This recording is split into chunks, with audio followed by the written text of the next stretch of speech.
কিন্তু ওই বৃদ্ধা মহিলা অন্য একটা কোরআনের আয়াত দিয়ে উত্তর দিলেন, সালাম কাওলাম মির রাব্বির রহিম।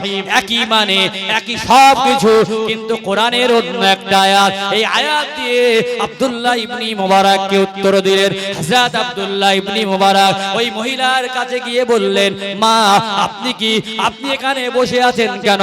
কি জন্য এখানে বসে আছেন?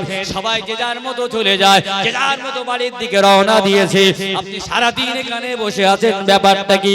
বলার সঙ্গে সঙ্গে ওই বৃদ্ধা মহিলা কোরআনের আর একটা আয়াত তেলাওয়াত করে বললেন, মাইয়ুযলিলিল্লাহু ফালা হাদিয়া লা। আল্লাহর বান্দা, আল্লাহ যার পথ হারা করে, আল্লাহ যার পথ হারিয়ে দেন, পথ দেখানোর আর কেউ থাকে না।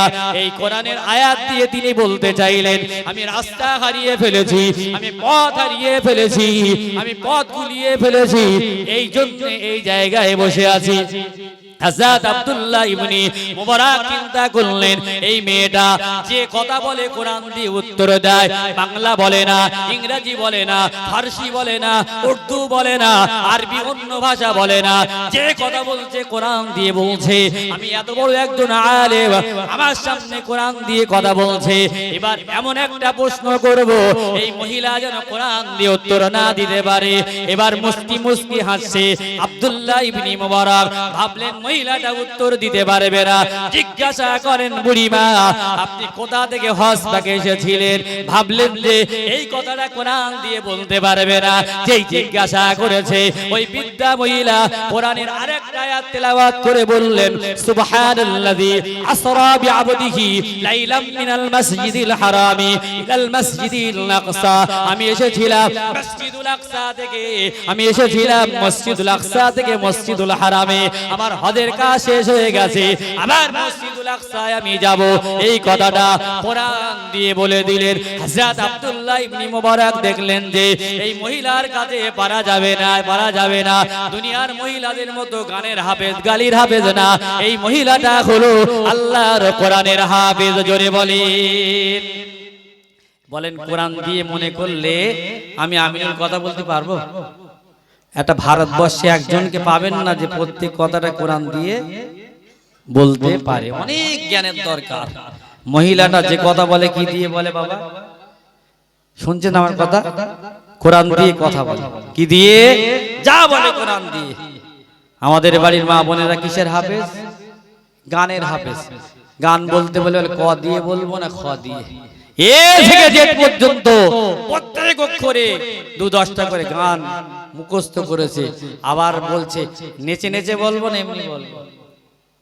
বলে সূরা ফাতিহা 40 জায়গায় ভুল, কাগজ দিয়ে রেখেছে 10 বার খতম, 10 বার, পারা খুঁজে পায় না। কচি ইয়াসিনটা বার করো দিনি, একবার ও খোঁজে, মা এসে খুঁজে দিচ্ছে, দেখাশোনা হচ্ছে, দাদি এসে খুঁজে দিচ্ছে। বলে এই কোরআন শরীফই মনে হয় সূরা ইয়াসিন নেই। সূরা ইয়াসিন তো 32-33 পারায় থাকে, সেই পারাটা মনে এর মধ্যে নেই। আছে না নেই? বিশ্বাস করেন। আমি বলি আর ওসব জিজ্ঞাসা করবেন না, দেখাশোনায় গিয়ে শুধু বলবে বিয়ে হবে, কিন্তু মোবাইল, বড় মোবাইলটা দেবো না। দেখেন পরীক্ষা করে বিয়ে হয় কিনা হয়। বড় মোবাইলটা বৌমা ব্যবহার করতে দেবো না, বাড়ি অশান্তি হতে দেব না। যদি দেখেন মেয়েটা রাজি হয়ে গেছে, মোবাইল ব্যবহার করবে না, মনে করবেন সৎ একটা মেয়ে বাড়িতে নিয়ে যাচ্ছি। একবার বলবেন, ওসব কোরআন শরীফ জিজ্ঞেস করে পারা খুঁজতে খুঁজতে আপনি সন্ধ্যেবেলা বাড়ি আসতে হবে। আবার আসে এদিকে মামুনরা ভালো, বেশিরভাগ যায় তো আমাকেও নিয়ে যায়। সেজন্য বলছি হযরত আব্দুল্লাহ ইবনে মুবারাক যে কথা বলে, মহিলাটা কি দিয়ে বলে? কোরআন দিয়ে কথা বলে। হযরত আব্দুল্লাহ ইবনে মুবারাক জিজ্ঞাসা করলেন, আপনি এখানে বসে আছেন, আপনি এত রাস্তা যাবেন, কতদিন ধরে বসে আছেন, কত সময় ধরে বসে আছেন? বলার সঙ্গে সঙ্গে ওই বৃদ্ধা মহিলা কোরআনের আরেকটা আয়াত তেলাওয়াত করে বললেন, সালাতা লায়ালি সাবিয়া।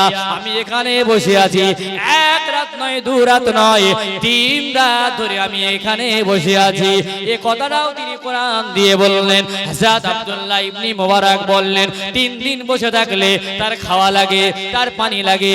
আপনি কি খাচ্ছেন, কি পান করছেন বলার সঙ্গে সঙ্গে ওই বৃদ্ধা মহিলা কোরআনের আরেকটা আয়াত তেলাওয়াত করে বললেন, হুয়া ইতুইমুনি ওয়া ইয়াসকিন, ওই আল্লাহ আমাকে খাওয়ান, ওই আল্লাহ আমাকে পান করান।